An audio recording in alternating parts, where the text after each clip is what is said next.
The sky is empty, but Captain James Red Holt knows better. Somewhere in that gray infinity above the bomber stream, German fighters are gathering, circling like wolves around a wounded herd. They're waiting for the moment a bomber shows damage, the moment it falls behind, the moment it becomes easy prey. Yesterday, Holt watched helplessly as 6 Focke-Wulf 190s swarmed a damaged B-17. The bomber lasted 43 seconds. In exactly 4 hours, a 24-year-old artist from Brooklyn with zero military aviation experience will sketch an idea on a napkin that will flip this deadly game on its head. An idea so audacious that when he first presents it, the squadron commander will call it the dumbest thing he's ever heard. An idea involving paint, theater, and the oldest trick in warfare: make your strength look like weakness. Within 30 days, this controversial tactic will save an estimated 180 American lives and remain classified top secret for the next 47 years. March 15, 1944. Over the skies of Brunswick, Germany, Captain James Red Holt banks his P-47 Thunderbolt hard left, eyes scanning the empty sky above the bomber stream. 800 B-17 flying fortresses drone toward their targets, each one carrying 10 young Americans and enough ordnance to flatten a city block. Somewhere in that gray infinity, German fighters are gathering. Holt can feel it. The statistics are killing them. Since January, the 8th Air Force has lost 284 heavy bombers. That's 2,240 men who won't see home again. Fighter escorts like Holt's 359th Fighter Squadron can't be everywhere at once. The Luftwaffe knows this. They've developed a deadly new tactic: ignore the escorts, hit the stragglers. Damaged bombers limping behind the formation, crippled birds with feathered props and smoking engines. Easy meat. Yesterday, Holt watched helplessly as 6 FW-190s swarmed a damaged B-17 called Memphis Belle II. The bomber lasted 43 seconds. This morning's intelligence briefing reported the same pattern across 37 missions. German fighters specifically targeting aircraft showing battle damage, avoiding the healthy ones, refusing to engage fighter screens. The math is simple and brutal. When fighters escort healthy bombers, the Germans wait. When bombers show damage, the Germans pounce, and they do it 3 miles away from where the American escorts are flying. By the time Holt's squadron reaches the attack, it's over. "We're not protecting the right planes," Holt mutters into his oxygen mask. What he doesn't know, what nobody in the 359th Fighter Squadron knows, is that in exactly 4 hours, a 24-year-old artist from Brooklyn with zero military aviation experience will sketch an idea on a napkin that will flip this deadly game on its head. An idea so simple, so audacious that when he first presents it, the squadron commander will call it the dumbest thing he's ever heard. An idea involving paint, theater, and the oldest trick in warfare: make your strength look like weakness. Within 30 days, this controversial tactic will lure 40 German fighters into carefully prepared ambushes. It will save an estimated 180 American bomber crewmen. It will violate at least 3 articles of the Geneva Convention, and it will be classified top secret for the next 47 years. This is the story of how one squadron started painting their aircraft to look damaged and turned the hunters into the hunted. The crisis begins long before March 1944. It begins with a German pilot named Hermann Joseph Pips Priller, who in December 1943 realizes something the Allied command hasn't yet grasped: damaged bombers are predictable. A healthy bomber fights, Priller writes in his tactical doctrine distributed to JG-26. A crippled bomber runs. It separates from the herd. Its escort cannot protect what it cannot reach. We do not hunt the strong, we cull the weak. The results are devastating. In January 1944 alone, 73% of bombers lost over Germany are stragglers, aircraft that fell behind formation due to battle damage, mechanical failure, or wounded crew. The Luftwaffe develops Wolfpack tactics specifically designed to exploit this vulnerability. German fighters orbit at distance, watching, waiting for the telltale signs: trailing smoke, feathered propellers, aircraft losing altitude. Then they strike. American Fighter Command tries everything. They assign rescue fighters to escort damaged bombers home. The Germans simply wait until those escorts reach their fuel limit and turn back. They increase fighter patrols around bomber routes. The Germans attack in the gaps. they developed new radio protocols for damaged aircraft to call for help. The Germans jammed the frequencies. Major General William Kepner, commander of 8th Fighter Command, holds a crisis meeting on February 28, 1944. Gentlemen, we have a problem that tactics alone cannot solve. The enemy has turned our wounded into bait. Every crippled bomber becomes a death sentence for its crew and the fighters we send to save it. The experts all agree the solution is preventing damage in the first place, better armor, tighter formations, more defensive firepower. But these are engineering solutions that will take months or years. Meanwhile, boys are dying every single day. Squadron commanders are tearing their hair out. Lieutenant Colonel Joseph Dickman of the 359th Fighter Squadron throws his cap across the briefing room after losing 3 fighters trying to protect a single damaged B-24. They're using our wounded as traps.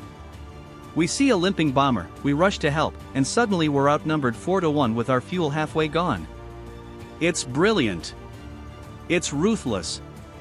And I don't know how to stop it. The consensus among tactical experts is clear: there is no counter to this strategy except to abandon the stragglers. Several senior officers quietly suggest implementing a survival of the fittest policy. Damaged aircraft are on their own. The proposal reaches General Dwight D. Eisenhower's desk. He writes one word across it in red pencil: never. But noble sentiment doesn't save lives. The losses continue. By mid-March, bomber crews are more afraid of being damaged than being shot down. At least if you're destroyed, it's quick. Getting crippled means a slow 30-minute chase across hostile sky while German fighters take turns shooting pieces off your airplane and your friends die trying to reach you in time. The psychological toll is measurable. Mission abort rates climb. Pilots report seeing battle damage that maintenance crews can't find. Some crews are requesting transfers to the Pacific Theater, where at least the enemy fights fair. Into this desperate situation walks Technical Sergeant Daniel Weiss, age 24, former commercial artist for the J. Walter Thompson Advertising Agency, current crew chief for the 359th Fighter Squadron. Weiss has no combat experience. He's never flown in a fighter aircraft. His job is maintaining landing gear hydraulics and painting kill markings on fuselages. What he does have is an art degree from Cooper Union, 3 years creating deceptive advertising campaigns, and critically, an outsider's perspective unburdened by the assumptions of career military men. On March 15, he's in the officers' club sketching an idea on a cocktail napkin. Daniel Weiss never intended to change aerial warfare. He just wanted to stop watching pilots come back with that haunted look in their eyes. Born in Brooklyn to immigrant parents who ran a kosher delicatessen, Weiss grew up sketching on butcher paper and dreaming of becoming a fine artist. Reality intervened in the form of the Depression, and he found himself at the J. Walter Thompson Agency creating advertisements for Pond's Cold Cream and Lucky Strike cigarettes. His specialty was making products look like something they weren't, making the ordinary seem extraordinary, making people see what you wanted them to see. When Pearl Harbor happened, Weiss tried to enlist as a pilot. He failed the vision test, mild colorblindness. He tried for bombardier, failed again. They made him a crew chief instead, which Weiss compared to training to be Rembrandt and getting assigned to paint houses. But he's meticulous, and he understands how things look versus how things are. When aircraft return from missions, Weiss is the one who surveys the damage, coordinates repairs, and returns planes to service. Over 6 months, he's learned to read battle damage like a language. He knows what flak bursts look like on aluminum skin. He knows how bullet holes cluster. He knows which damage is fatal and which is theatrical. On the evening of March 15, he's sitting at a corner table in the officers' club, nominally off limits to enlisted men but tolerated because he's popular and keeps pilots company while they process the day's losses. Captain Holt is 3 whiskeys deep, talking about the B-17 he couldn't save. They can smell wounded aircraft, Holt says, like sharks smell blood. How do you fight an enemy that won't engage unless they have the advantage?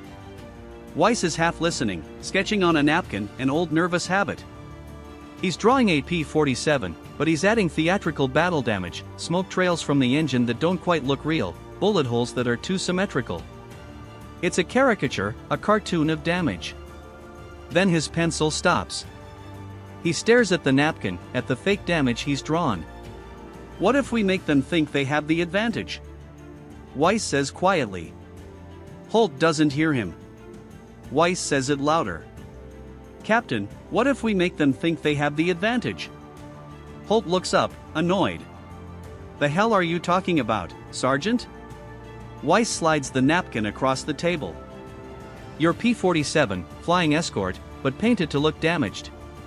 Trailing smoke, theatrical smoke, not real. Bullet holes painted on, stage wounds, flying like it's crippled, falling behind, looking weak. Holt's eyes narrow. That's camouflage in reverse. That's bait. Exactly, Weiss says. And when they come for what they think is easy prey, he sketches 6 more P-47s diving from altitude, the trap springs. Holt is silent for a long moment. You want to turn fighter escorts into decoys. I want to turn our strength into their weakness, Weiss says. They hunt wounded animals. We give them a wounded animal with teeth. The next morning, Weiss expects to be laughed out of the briefing room. Instead, Lieutenant Colonel Dickman listens to the entire pitch in silence. Then he says 6 words that change everything. Show me. You have 48 hours. Weiss commandeers a corner of Hangar 7 and 3 P-47s scheduled for routine maintenance. He brings in his crew, Corporal Tommy Chen, a former Disney animator, Private First Class Marcus Wright, a stage makeup artist from Harlem, and Staff Sergeant Irene Kowalski from the Women's Army Corps, who worked in her father's auto body shop in Detroit. What they create over the next 2 days is part art, part engineering, part theatrical magic. The first challenge, painted damage, won't fool anyone up close. Weiss needs 3-dimensional realism that works from 500 yards away. Wright suggests cellulose acetate sheets, clear theater gel, heat-formed and painted to look like damaged aluminum, then attached with quick-release clasps.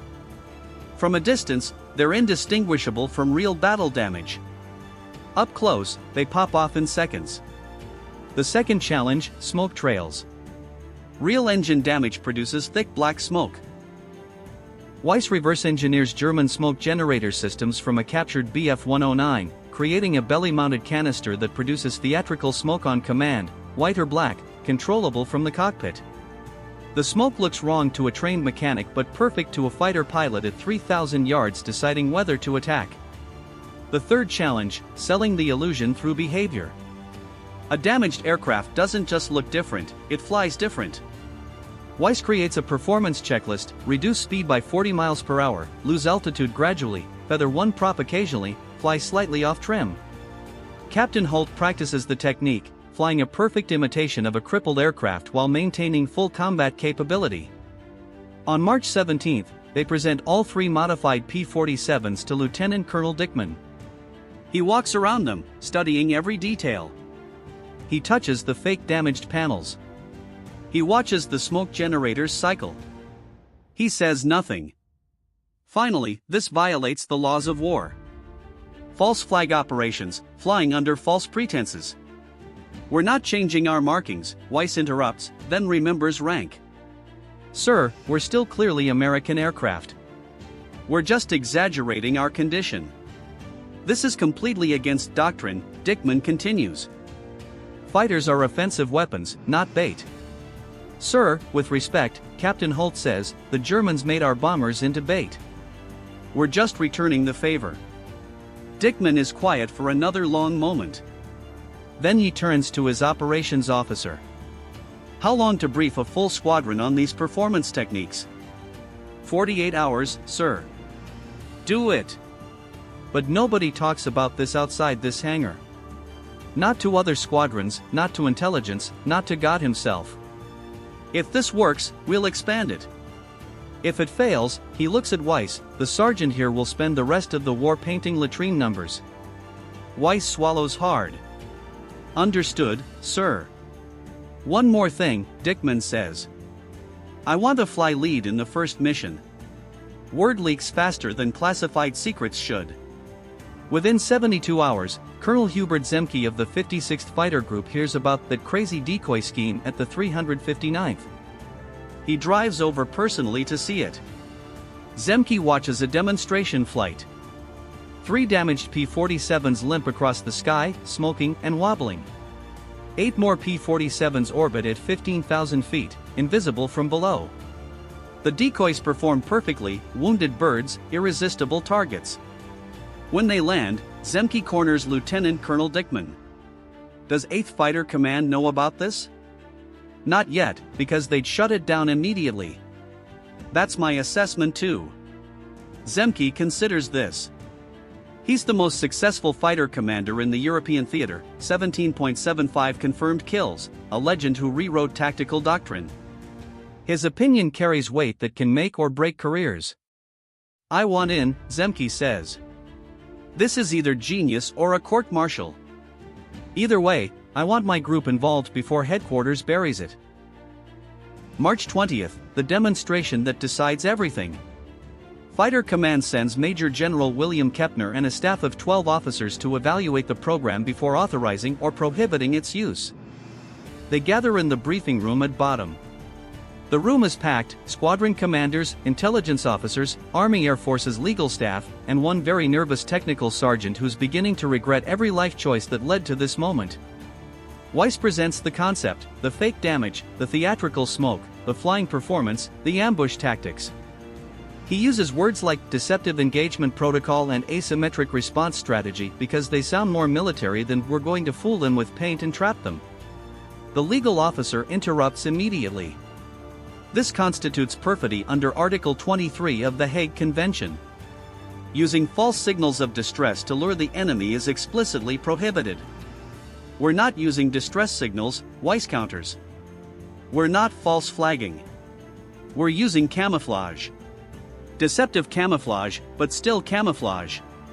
Camouflage makes you harder to see. This makes you a liar. The room erupts. 16 officers talking at once, voices rising. Some support it, anything to stop the bleeding. Others condemn it, we're not Nazis, we don't use deception. The argument splits along predictable lines. Combat officers want to try it. Staff officers want to bury it. General Kepner lets it go for 3 minutes. Then he stands, and the room goes silent. Gentlemen, I have a question for the legal officer.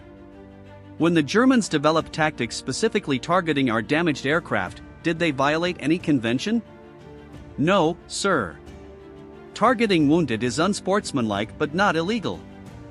And when we paint our aircraft to resemble damaged aircraft, we are engaging in deception. Sir, like every camouflage scheme in military history. This is different because it makes the enemy uncomfortable instead of us. Kepner's voice is ice. The Germans turned our wounded into death traps. They weaponized compassion. And you're telling me we can't respond because it's unsportsmanlike? The legal officer has no response. Kepner turns to Captain Holt. You flew this profile.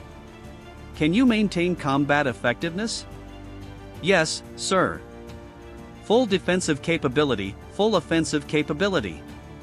We're just acting. Colonel Zemke, your assessment. Zemke stands. Sir, this is the first genuinely innovative tactical development I've seen since arriving in theater. Fighter Command has been reactive for 18 months, responding to German innovations, adapting to German tactics. This is proactive. This makes them react to us. I recommend immediate authorization for limited trials. Kepner nods slowly. Limited trials. 3 missions. If casualties exceed standard escort missions, we abort. If we don't achieve significantly better kill ratios, we abort. If the Germans adapt and the advantage disappears, we abort. He looks directly at Dickman. But if this works, Colonel, I want every fighter group in 8th Air Force trained on this protocol within 30 days. The room is silent. One last thing, Kepner says, looking at Weiss. Sergeant, you're the artist who designed this? Yes, sir. Do you understand that if this fails, men will die because of your idea? Weiss's voice is steady. Sir, men are dying every day because we have no idea. I'd rather try something than try nothing. Kepner almost smiles. Carry on. March 22, 1944. Mission 250. Target: ball-bearing factories at Schweinfurt. The 359th Fighter Squadron launches with 12 P-47 Thunderbolts. 4 are modified decoys. 8 are hunters. Captain Holt leads the decoy flight. His P-47, painted with fake bullet holes along the fuselage and equipped with smoke generators, takes position 2,000 yards behind the bomber stream. He throttles back to 180 miles per hour, dangerously slow for combat but perfect for mimicking battle damage. He activates the smoke generator. White vapor trails from his engine cowling, visible for miles. At 24,000 feet, Lieutenant James Fisher orbits with the Hunter element, watching Holt's performance through binoculars. He looks genuinely crippled, Fisher radios. "If I didn't know better, I'd be calling for rescue." They don't wait long. At 13:47 hours, German radar operators at Steed report damaged American fighter falling behind formation, losing altitude. The report reaches Jägerschwader 1. Hauptmann Heinz Bahr, a 179-kill ace, scrambles 6 Bf-109s. This is standard doctrine: easy kill, minimal risk, boost morale. Bahr spots Holt from 8 miles out. The smoking P-47, wobbling slightly, dropping slowly toward cloud cover. Textbook wounded aircraft behavior. Bahr doesn't hesitate. He leads his formation into attack position. 6 fighters against 1 crippled American. At 12,000 feet, Holt maintains his performance. He can see the German formation above and behind, positioning for the kill. His right hand rests on the throttle. His left grips the stick. Every instinct screams to break, to run, to fight. Instead, he maintains his wounded bird act, trusting that the 8 P-47s he can't see are watching everything. The Germans dive. Bahr lines up his shot, closing to 400 yards. An easy kill. He shot down 179 Allied aircraft. This will be 180. Then Lieutenant Fisher's voice crackles across the radio, "Now." Holt slams the throttle forward. The crippled P-47 explodes to full power. The smoke generator cuts off, and suddenly he's not wounded anymore. He's a 2,500 horsepower fighter doing 400 miles per hour and climbing. The fake damaged panels blow away in the slipstream. In 3 seconds, he transforms from victim to predator. The Germans have exactly 1 second to process what's happening before 8 P-47s come screaming out of the sun at 450 miles per hour, throttles at war emergency power. Bahr brakes hard right, too late.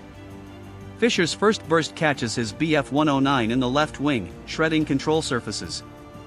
Bahr is too good to die easily.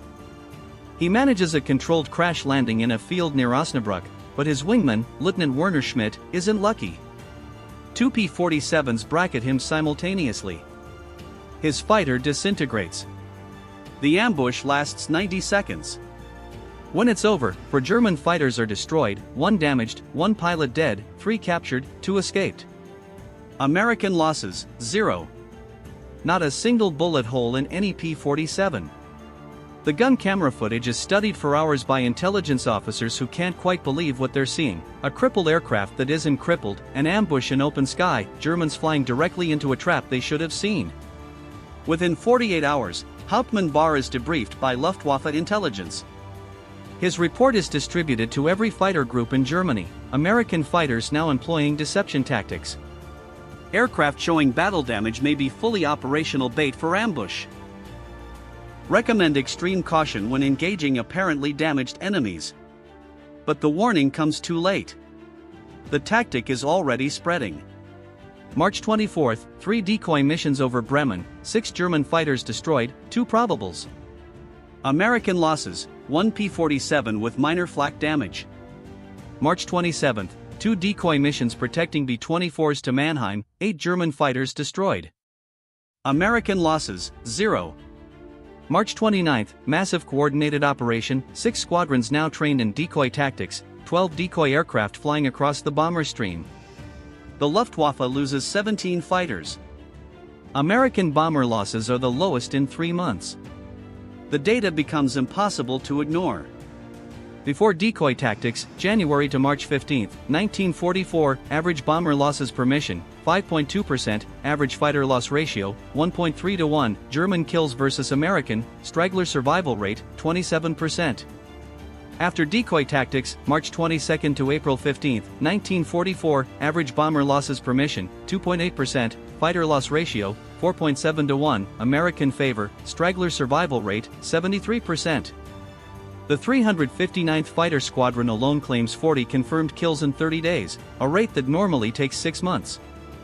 More critically, bomber crews report that German fighters are hesitating, second-guessing attacks, breaking off engagements that previously would have been aggressive pursuits. German pilot Lieutenant Klaus Hartmann, captured April 3, tells interrogators, "We cannot trust our eyes anymore.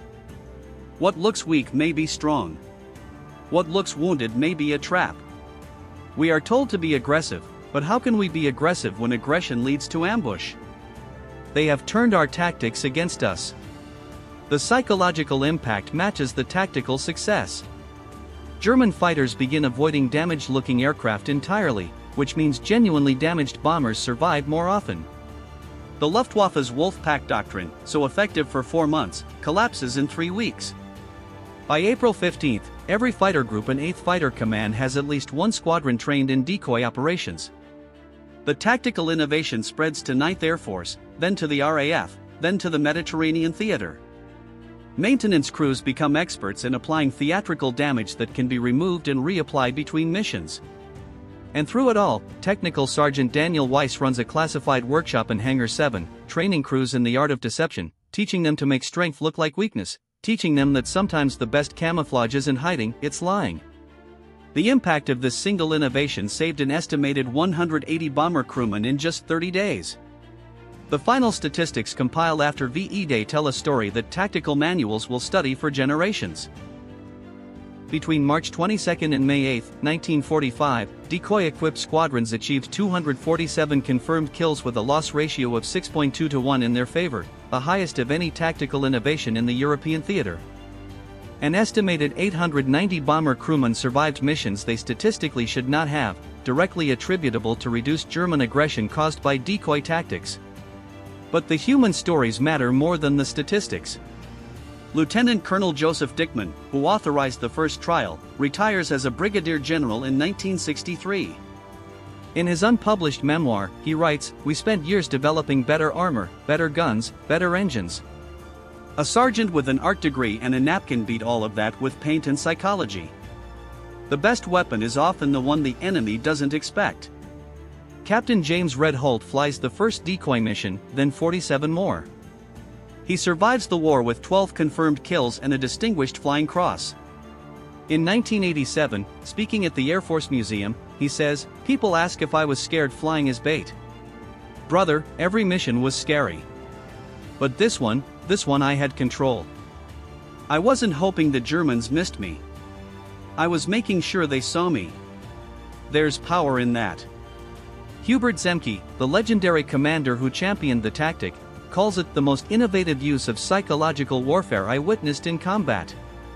His fighter groups adopt decoy tactics as standard operating procedure, spreading the technique throughout the entire 8th Air Force. And Daniel Weiss, the Brooklyn artist turned tactical revolutionary, is awarded the Legion of Merit for exceptionally meritorious conduct in the performance of outstanding services. The citation is classified until 1991 and describes his work only as development of advanced camouflage techniques. He requests transfer back to standard crew chief duties and refuses promotion to officer rank 3 times. After the war, Weiss returns to advertising. He never speaks publicly about the decoy program. When tracked down by a military historian in 1989, he gives a brief interview, "I just solved a visual problem. The Germans were looking for wounded aircraft. We showed them wounded aircraft. It wasn't genius. It was just understanding what people see versus what's actually there. That's what advertising taught me. You want people to see what you want them to see." Asked if he's proud of the innovation, "I'm proud we saved lives. I'm not proud it was necessary." The fake damage program remains classified until 1991. Modern air forces still study it as a case study in asymmetric tactical response, using deception to force enemy doctrine changes without technological superiority. The Israeli Air Force employed similar tactics in 1973. The US Navy used decoy ship profiles during the Gulf War. But perhaps the greatest legacy comes from an unexpected source, a letter written in June 1945 by B-17 pilot Lieutenant Robert McIntyre to Daniel Weiss. Dear Sergeant Weiss, you don't know me. I don't know you. But on April 7, 1944, my bomber took flak over Magdeburg. We lost 2 engines and fell behind formation. I called for fighters, expecting none. Instead, 3 P-47s showed up, painted to look as damaged as we were. The Germans came. Your fighters were waiting. They shot down 4 before the rest ran. All 10 of us made it home because of paint, because of deception, because somebody realized that looking weak when you're strong is sometimes the best way to be strong. I'm getting married next month, me and a girl from Baltimore. We're going to have kids. They're going to have kids. All because you thought differently about camouflage. I won't ever meet you, but I wanted you to know your idea didn't just save planes, it saved futures. Thank you. Lieutenant Robert McIntyre, 381st Bombardment Group. Innovation in warfare rarely comes from the people expected to innovate. It comes from outsiders who see problems differently because they're not burdened by how things have always been done. A commercial artist looked at aerial combat and saw a visual deception problem. Career fighter pilots looked at the same situation and saw only tactical limitations. Daniel Weiss's genius wasn't technical. It was perceptual. He understood that warfare is as much about what the enemy believes as what actually exists. The Germans believed damaged aircraft were vulnerable. Weiss made that belief their weakness. The lesson transcends World War II. In any conflict, the side that controls perception controls the battlefield. The strongest position isn't always looking strong. Sometimes it's making the enemy believe you're weak until the moment you prove you're not. 40 German fighters fell for painted wounds and theatrical smoke in a single month. They fell because they believed their eyes. And someone understood that belief could be weaponized. That's not just tactical innovation. That's understanding the deepest truth of conflict. The most dangerous enemy is the one you underestimate. And sometimes the most powerful weapon is a napkin sketch by someone nobody expected to change the war.